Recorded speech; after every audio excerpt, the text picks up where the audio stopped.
Assalamualaikum warahmatullahi wabarakatuh. Nama saya Adnan Yusuf Prensya dari kelas 11 IPS 1. Pada kali ini saya akan menjelaskan peraturan perlombaan pada lompat jarak jauh, yaitu pelajaran PJOK. Nah, di peraturan ini ada sekitar 10 peraturan pada pelarian lompat jauh.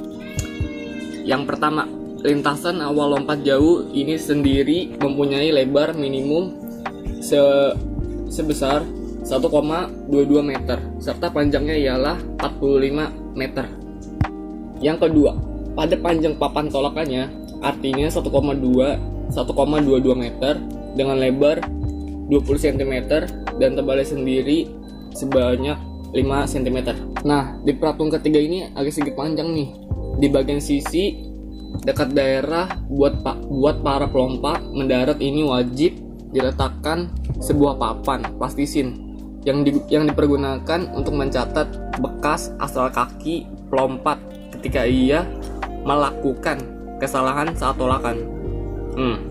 Papan tolakan pun harus memakai cat yang berwarna putih dan harus dirancang datar dengan tanah serta harus ditanamkan dengan kedalaman 1 meter di tepi bagian bak pasir tempat untuk pendaratan para pelari lompat jauh. Yang keempat, untuk lebar kawasan mendarat sendiri artinya minimum 2,75 meter menggunakan jarak antara garis tolakan hingga akhir tempat lompatan artinya minimal 10 meter. Yang kelima, buat permukaan pasir yang digunakan buat daerah pendaratan wajib sama serta rata tingginya menggunakan sisi di permukaan papan tolakan. Yang keenam, bila peserta lomba lebih dari 8 orang, maka setiap peserta pun diperbolehkan untuk melakukan 3 kali lompatan dan 8 pelompatan menggunakan lompatan terbaik tadi dapat melompat 3 kali untuk mampu menentukan siapakah yang menjadi pemenangnya dalam pelarian lompat jauh. Yang ketujuh, tetapi bila pesertanya sendiri kurang berasal dari 8 orang, maka setiap peserta harus melompat sebanyak 6 kali secara bergiliran. Yang ke-8, semua lompatan yang telah didapatkan oleh para peserta pun akan diukur dari titik bebas terdekat pada bak pasir yang pendaratannya tadi. Yang ke-9, setiap peserta akan diberikan ketika selama 1,5 menit untuk melakukan pelompatan. Yang ke-10, lompatan yang terbaik yang telah dihasilkan oleh peserta ialah yang akan dicatat buat memilih siapakah yang akan menjadi pemenangnya dalam perlombaan. Nah, ada bagian lain lagi nih.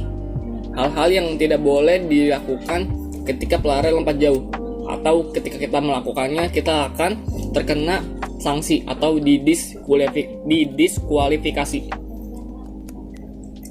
Ada 6 hal yang tidak boleh kita lakukan saat melakukan lompat jauh. Yang pertama, peserta belum melompat juga setelah dipanggil 3 menit. Hal yang tidak boleh dilakukan pada larian lompat jauh yang kedua ialah tumpuan memakai 2 kaki. Jadi kita sebelum melakukan lompatan kita harus melakukan tumpuan. Tumpuan itu harus memakai 1 kaki di antara kaki kiri dan kaki kanan. Gak boleh dua-duanya, satu aja. Gak boleh marut. Oke. Yang ketiga, pendaratan dilakukan pada luar bak lompat. Nah, itu gak boleh tuh. Jadi kita harus mendarat sesuai atau tempat di bak lompat yang tersedia. Gak boleh di luarnya atau kita akan terkena didis. Yang keempat, proses menolak dilakukan asal luar ujung balok tumpuan sebelum atau selesainya garis perpanjangan garis tumpuan. Jadi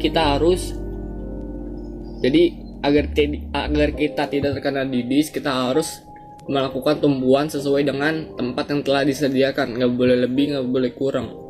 Ya, atau kita akan terkena didis kualifikasi. Sewaktu melakukan pendaratan, peserta menyentuh bagian atas tanah pada luar area daerah mendarat atau bak lompat sebelum adanya pendaratan yang sempurna pada bagian pendaratan. Itu yang kelima. Nah, yang terakhir nih, yang keenam. Peserta melakukan pendaratan menggunakan gaya semacam salto. Itu gimana tuh?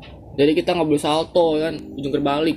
Harusnya bergaya yang tersedia kayak gaya gantung. Ya seperti itulah. Yang penting loncat jauh. Nggak boleh pakai salto ya. Oke. Nah, jadi sekian peraturan-peraturan dalam pelarian lompat jauh. Ya, segitu aja yang bisa saya sampaikan. Kurang lebihnya mohon maaf. Wassalamualaikum warahmatullahi wabarakatuh. Jangan lupa bahagia.